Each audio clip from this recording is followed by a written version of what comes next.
जय श्री राधे। रामधारी गुप्ता खंड 2 प्रतिलेखन संख्या 72 गति 80 शब्द प्रति मिनट। प्रारंभ करें।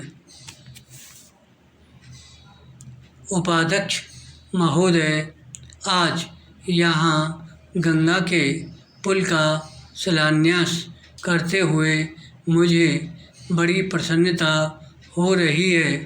बिहार में गंगा पर यह पहला पुल होगा और मैं भली प्रकार जानता हूँ कि इस राज्य के लोगों के लिए यह कितना बड़ा वरदान है और इसके द्वारा कितनी बड़ी आवश्यकता की पूर्ति होगी। विराम।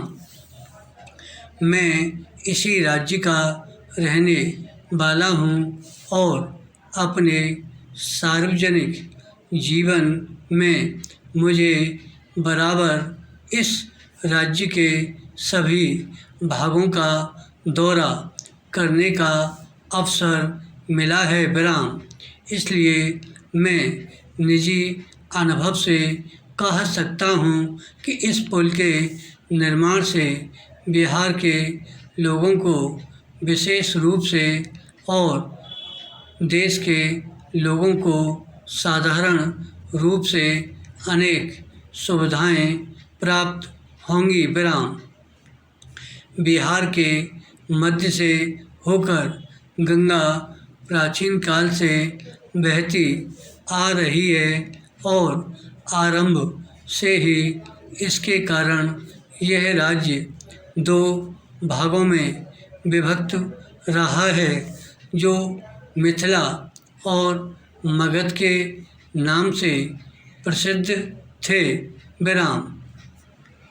प्राचीन काल में जबकि यातायात के साधन इतने उन्नत नहीं थे और लोगों को प्रायः महीनों तक लंबी यात्रा करनी पड़ती थी और जब भारत के सभी भूभागों में आत्मनिर्भरता अर्थव्यवस्था का आधार थी, उस समय संभव है इस प्रदेश में गंगा पर पुल का अभाव इतना न खलता हो।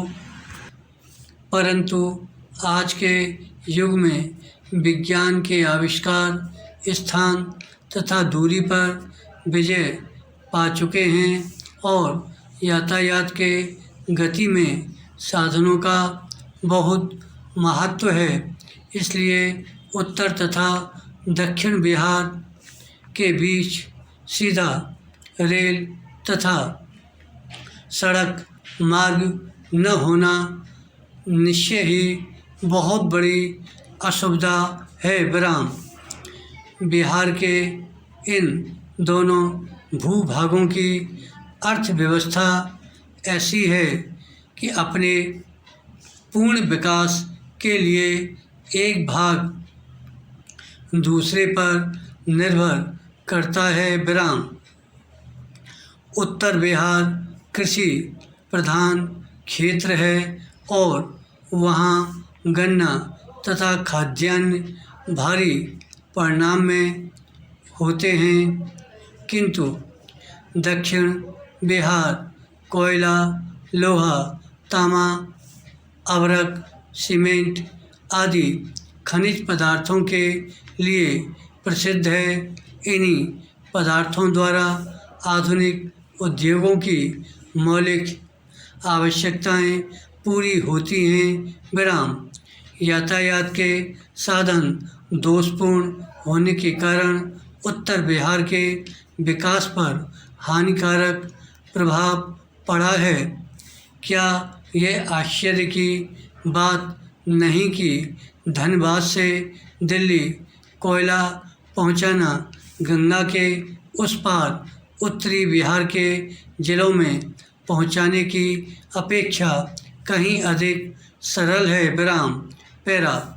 इस शताब्दी के आरंभ में इन असुविधाओं का अनुभव किया जाने लगा और तभी मोकामा घाट के निकट नाव द्वारा यात्री और सामान इधर उधर ढोने के स्थान पर गंगा पर पुल बनाने की चर्चा होने लगी। विराम।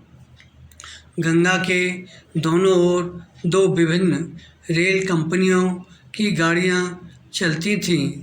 इन कंपनियों का दृष्टिकोण विशुद्ध रूप से व्यापारिक था। विराम।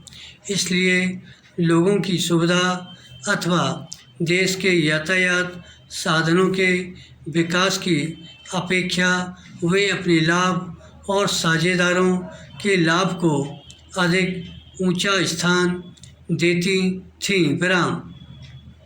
यही कारण है कि पुल के संबंध में यद्यपि 40 वर्ष तक सोच विचार होता रहा, किंतु दूसरे विश्व युद्ध तक कोई निर्णय नहीं किया जा सका। जब कभी यह प्रश्न रेल अधिकारियों के सामने आया, इस पर रेल कंपनियों के साझेदारों के लाभ हानि की दृष्टि से ही विचार किया गया। विराम। धन्यवाद।